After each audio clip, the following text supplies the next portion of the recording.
Hello, my Edu family. Let me welcome you to the final grand finale of the Strategy Sunday Analysis Thursday Review.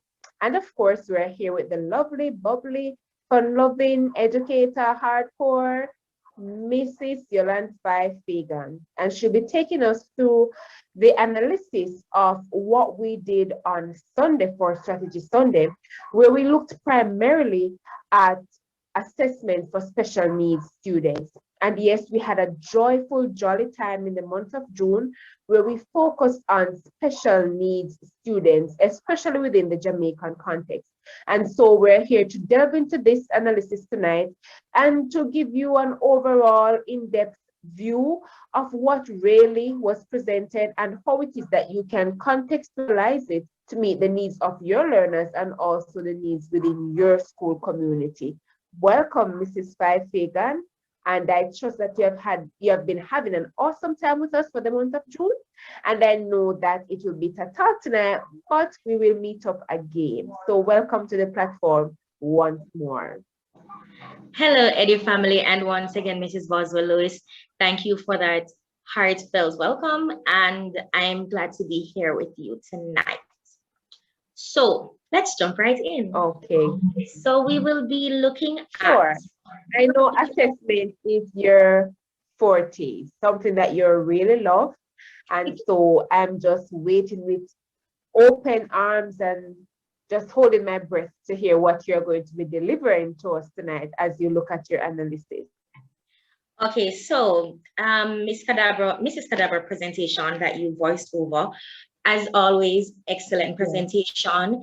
As an educator, I know we all, Edu family, we all learned a lot.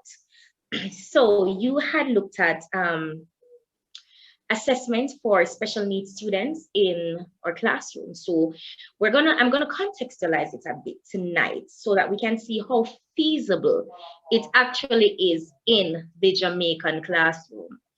So went through the presentation, enjoyed it, made a little jottings, and I'm gonna be focusing tonight on the section that you did on the, when you said provide accommodations and modification. Yeah, that will be my area of focus tonight, because I really sat and I thought about it a lot, and I looked at it across all the learning levels and the different platforms to see how feasible it was.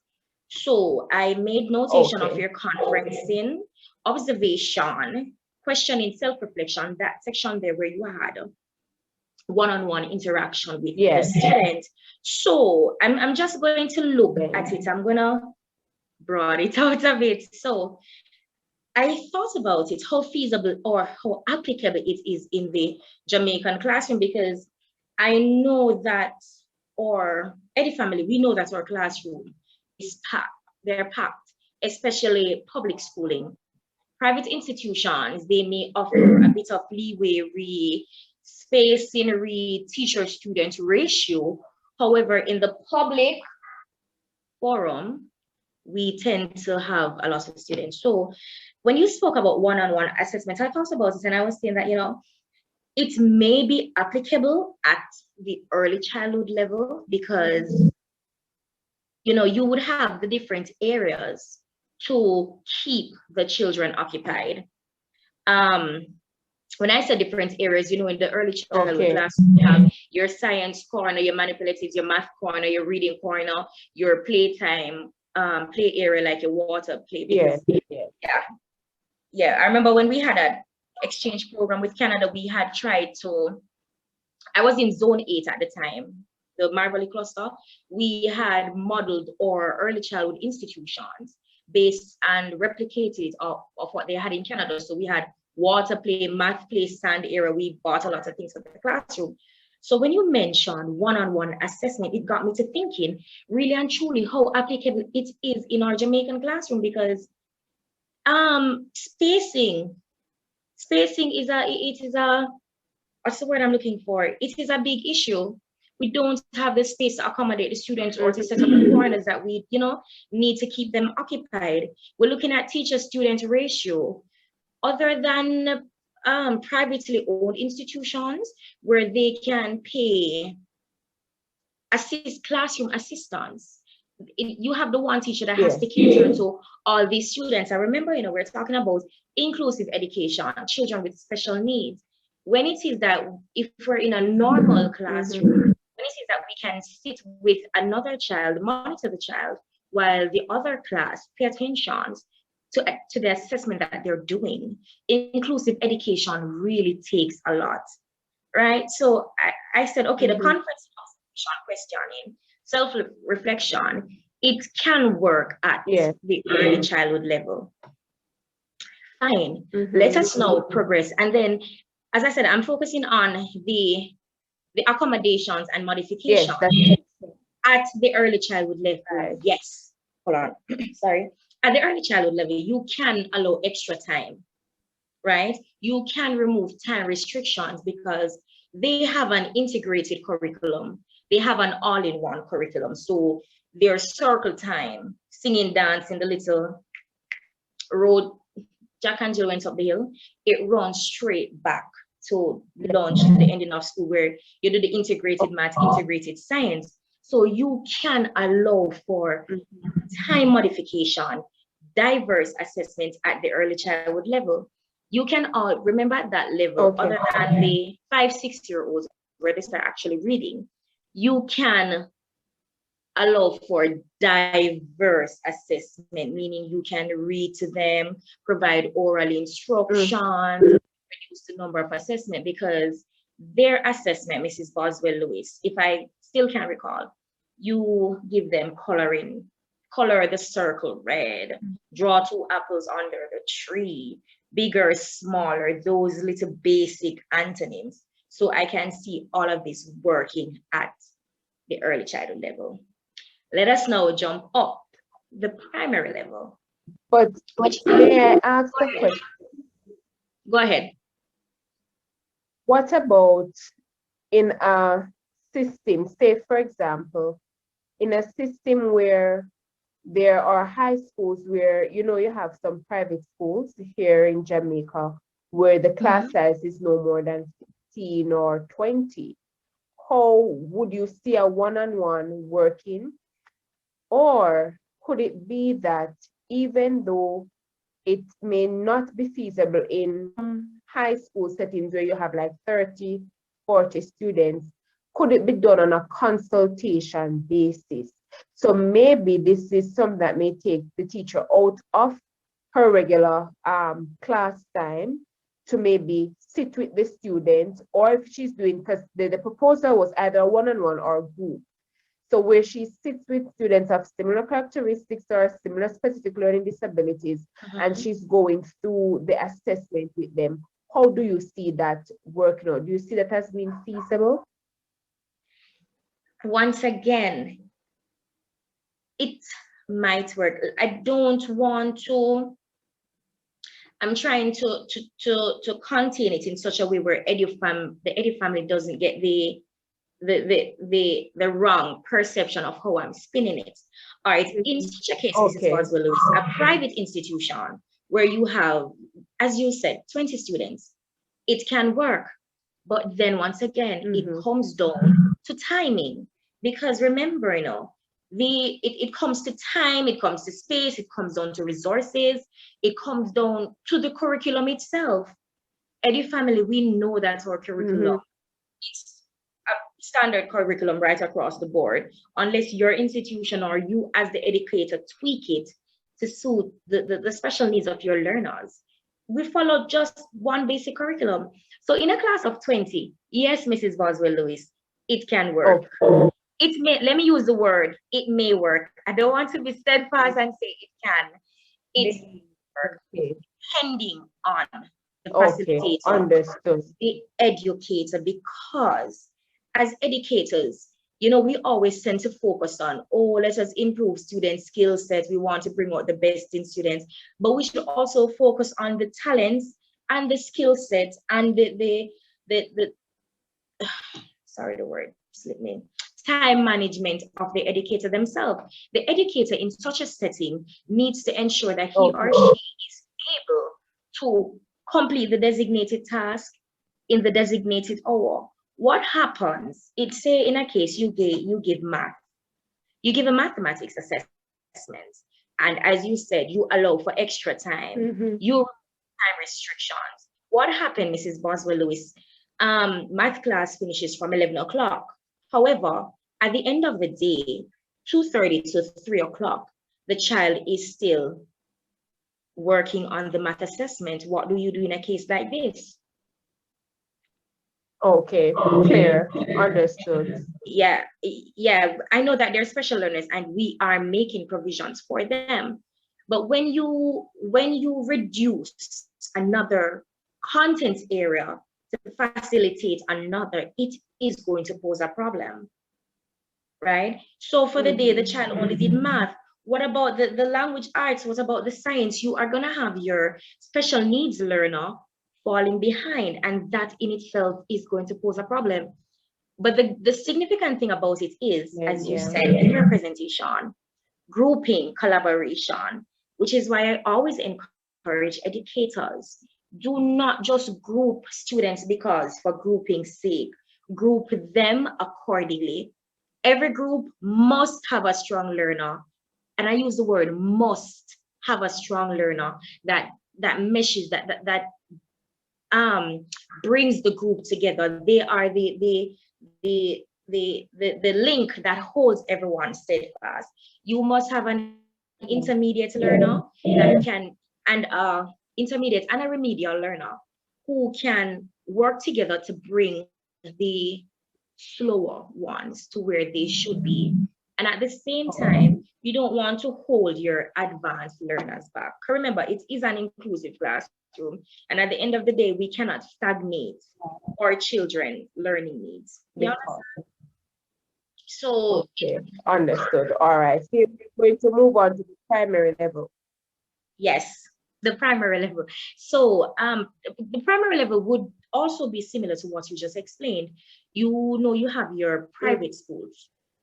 You have your private schools that cater to minimal students, and they also have teacher assistants who aids the students learning.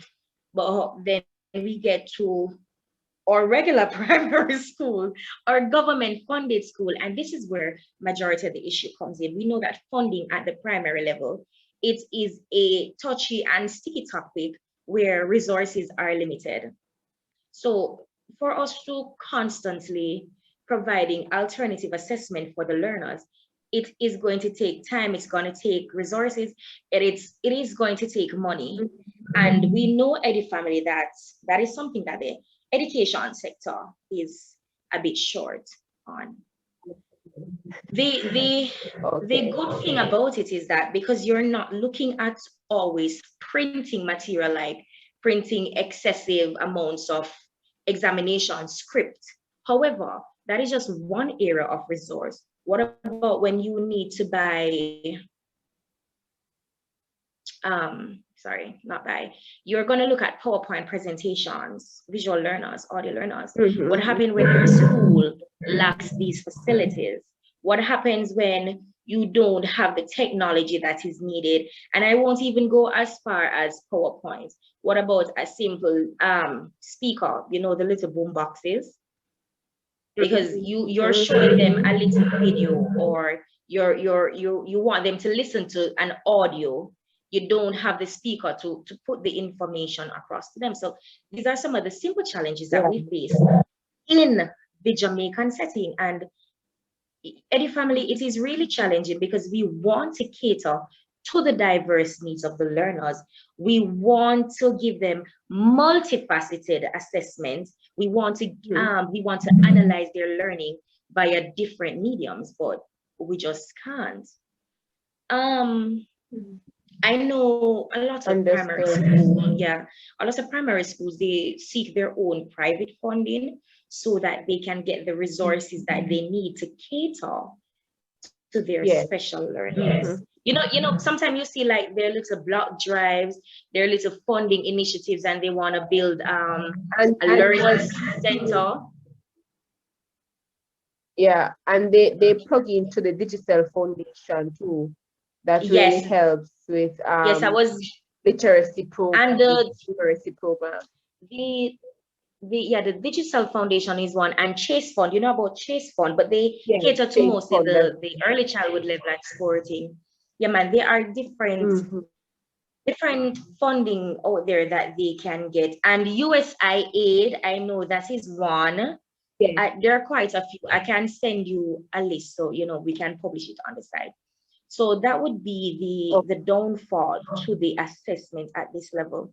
However, one high point is that you mentioned, and when I heard you mention it, I smiled to myself when you said, ask students to explain the different multiple choice answers as a part of their assessment. And I was like,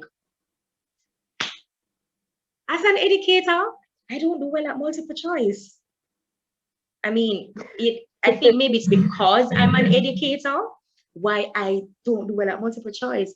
I'm going to share a little joke with you. When I went to do my driver's license, yes, when I went to do my driver's license a few years back, I failed. And the gentleman said to me, every day you teachers come here, you always fail the written test because when you sit down, critically analyzing the answers, just choose an answer and go through the paper. I died of laughter. It was hysterical.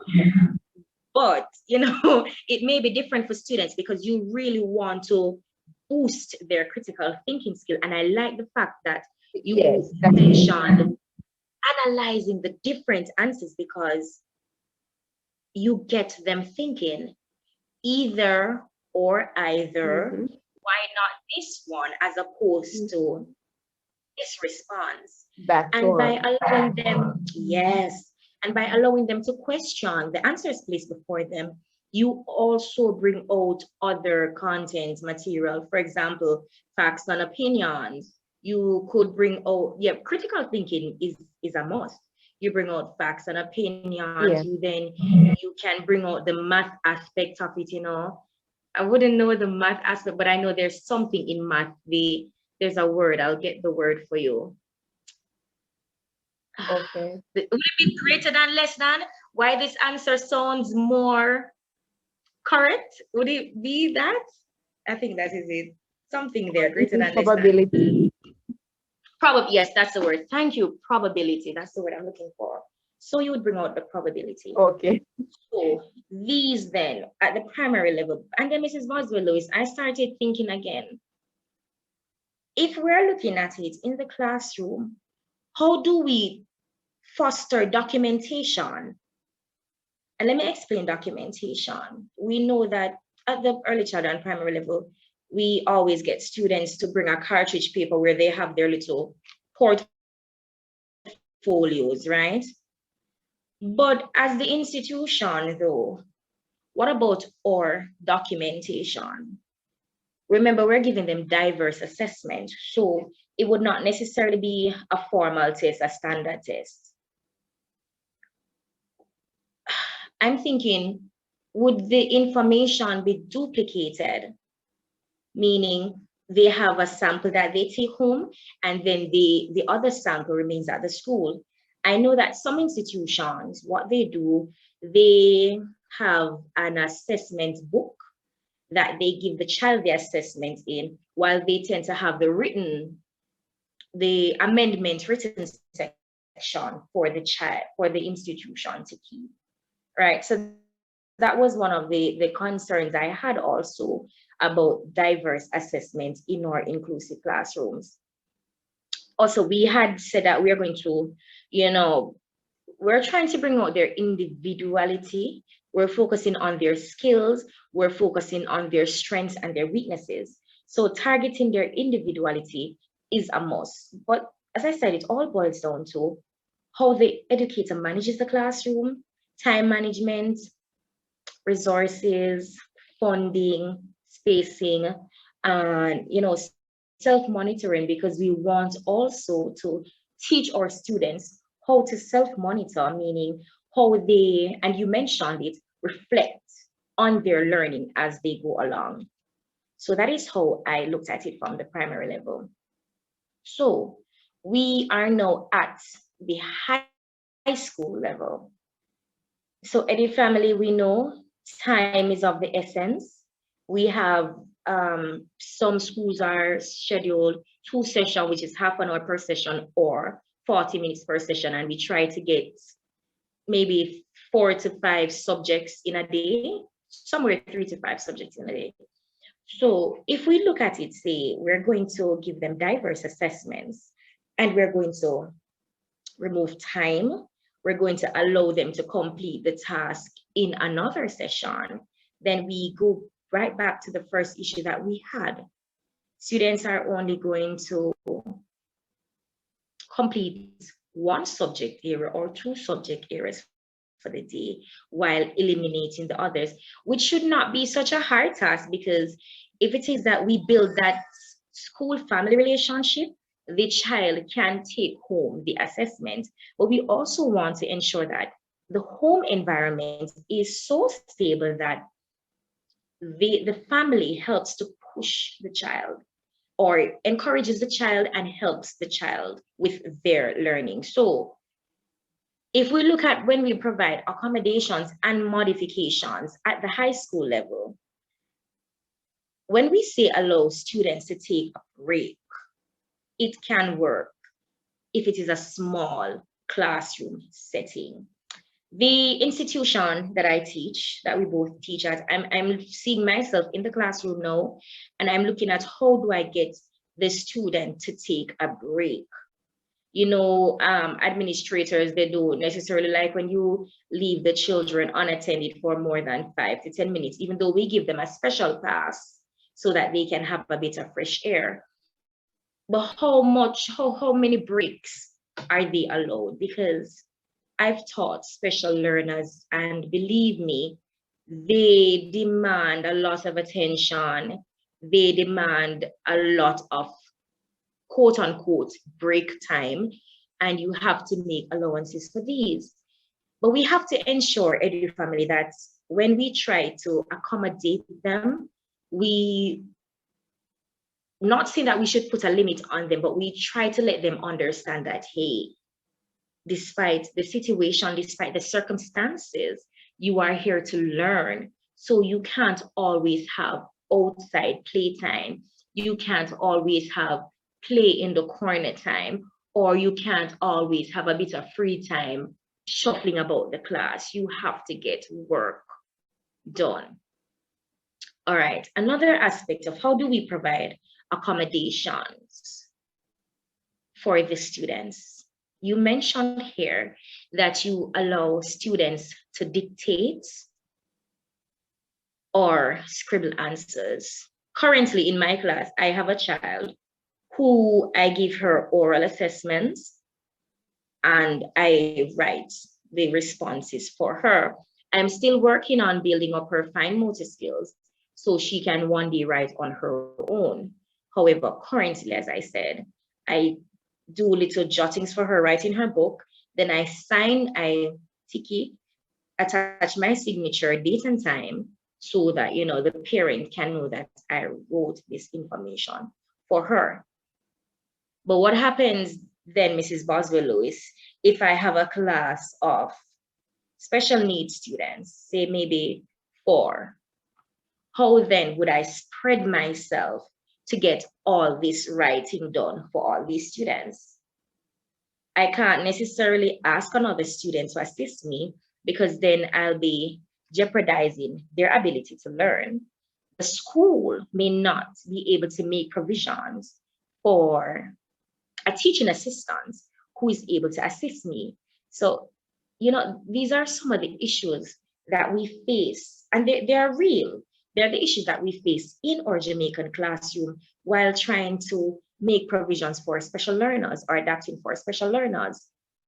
But as Mrs. Boswell-Lewis said, Eddie family, we're not being hard and fast. Provisions need to be made, and we have to make them and accommodate them, because at the end of the day, it is the right of a child to receive education, free and fair education. As the mantra of the Ministry of Education states, every child can learn and every child must learn. And it is within our jurisdiction as educators to ensure that we provide the best education for all our learners, irrespective of their various challenges. So I have said a mouthful. Mrs. Boswell-Lewis, is there any question that you would like to ask that I can answer for you?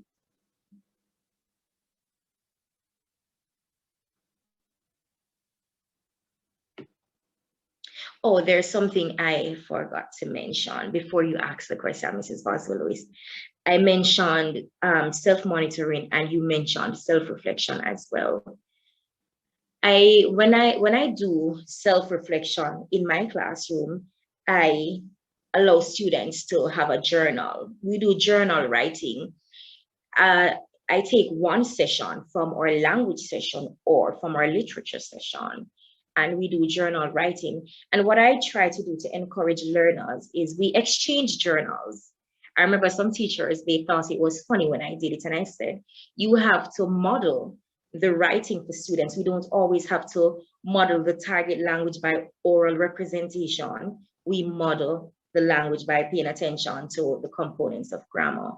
So what we do when we write in our journals, we reflect on them, we exchange them, and we respond to each other. So for example, the topic for today would be my favorite object. And say I wrote 3 sentences. My favorite object is a balloon. They come in assorted colors, they come in different sizes and shapes, and when inflated with air, they can go anywhere. So, and then I would write that in my journal, and I will exchange it with the students. I know that some students, they will not be able to write as much as the other students, but this is where we encourage good writing habits. This is where we encourage good writing habits. We encourage, excuse me, please. Yes, and we encourage good criticism. So I would do the corrections in the journal, but for another student who reads the journal, they would respond, "Hi, Tamisha, I read your journal entry about your favorite object, and it was fantastic. I look forward to buying you a blue balloon." So, you know, they would get that sense of belonging. They would know that their classmates listen to them. Their classmates appreciate what they have to say, what they have to write. And then they will know that, you know, their reading or writing challenges, it's not such a big deal, because there are ways around it that the class can interact with them.